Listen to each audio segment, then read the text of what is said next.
রাতে আমি আর বাবা মোচা ধরতে বেরিয়েছিলাম। দেখো গলদা চিংড়ি পড়েছে, মাছ ধরতে পেরেছে, চুনো মাছও পড়েছে, গলদা চিংড়ি পড়েছি, কত মাছ ধরলাম দেখো গাইস।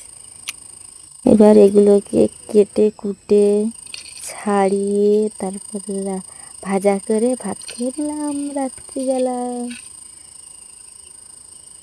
কি মজা, অনেকদিন পরে গলদা চিংড়ি খেলাম, তো খুবই মজা করে হলো।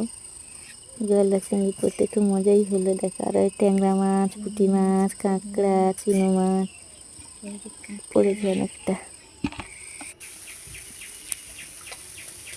সেগুলোকে ভাজা করলাম। রাত্রিতে এসে 8টা পর্যন্ত মাছ ধরেছি, সেই 7টা থেকে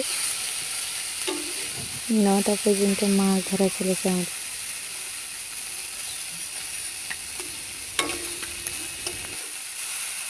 আর গলদা চিংড়ি আমার সবচেয়ে ফেভারিট।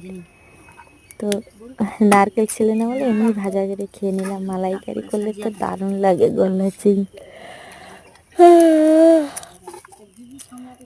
তোমরা খাবে চলে এসো, আমার ভাজা কমপ্লিট হয়ে গেছে, খেতে বসে গেছি।